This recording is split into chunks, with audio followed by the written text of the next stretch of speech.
Hi, I'm Renee Shade from TripleWin Advisory, and I'm here to walk you through the carbon inventory workbook you just purchased to calculate your company's emissions for business travel and employee commuting. So the first thing you'll see is when you go ahead and click on the link that was provided to you in your purchase, you're going to open up this screen here in Google Sheets with the template. When you get in here, click the Use Template button, and this will automatically download a copy of the workbook with its full functionality into your Google Drive. Once you have gone ahead and copied that template, you should then be here into the master workbook that's got everything you need to get started. So a quick walkthrough for this, start here is the place to start. This has everything to just give you a sense of how things are working in the workbook. I also give a description here of each of the sheets in the workbook. Going through it generally, you're going to see this in every worksheet. This is the color combination that indicates that you can go ahead and make changes in these cells. There are formulas throughout this workbook as well as formulas tied across the different worksheets. So if you are in a numerical cell or a place for calculations and you make adjustments in one of the cells that aren't the blue and white ones, some of the calculations may break. So just a heads up on that. You can always go back for undo. Or the other thing I suggest is once you've made your own copy of this into your Google Drive, before you get started on what you're going to do for your company, to make a copy of the file itself. That way you can keep one of the original and one that you just get started in. First thing you'll see in here is this GHG inventory overview. Here I've given you space so you can actually go ahead and enter the emissions from all of the GHG inventories you have done or will do. This includes emissions for Scope 1, 2, and then within each category of Scope 3. You'll see here for categories 6 and 7 that those are not in blue because these are actually pulling in the calculations from this workbook. The other thing you'll see throughout this workbook is places to state your assumptions, highlight where you got the information you used, how you arrived at the numbers you'll see in the workbook, because you really want to be able to go back and track that information year over year and have that same information at the ready when you go and do your carbon footprinting for 2020, 2021, and so on. The other thing this first worksheet does is walk you through that GHG protocol scope 3 best in class approach. So really giving you a full overview. Even though all the calculations aren't necessarily done in here, you could use this GHG inventory overview to keep tabs on how you are managing your entire carbon footprint for your company. That's got the best-in-class approach there. And then from here, let's get into the business travel emissions as well as the employee commuting emissions. Again, you'll see that the cells that you should enter information in are this blue and white coded cell. Starting at the top, space for all of your assumptions, what you include, what you exclude, and spaces to add in explanations for why you do or do not include things. And from there, we're getting into the numbers needed to actually calculate the emissions.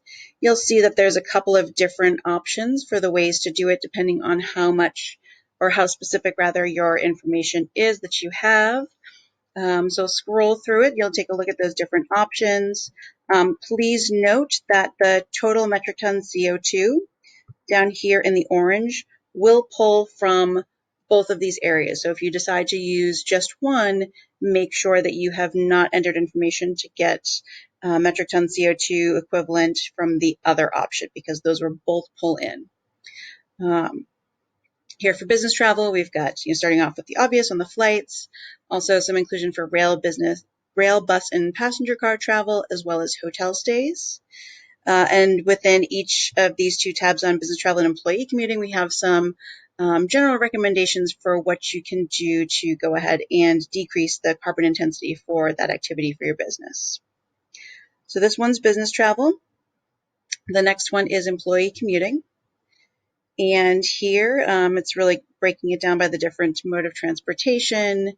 Again, you'll see in here a couple different either office locations, if you want to call it. You could also use these to map out different scenarios. So there's some flexibility there, but went ahead and did that for 3 different options. Any place you see this drop-down arrow, just click on it and start entering the information that's relevant to you, and that'll probably go ahead and pop up because this is pulling from elsewhere in the workbook to actually give you the correct information there.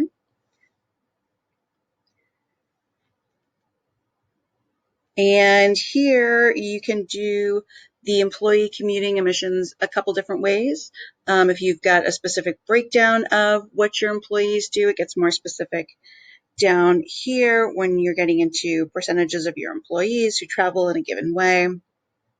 And the one that starts off is a little bit more broad, just kind of giving an average breakdown from census data for how people are traveling to work.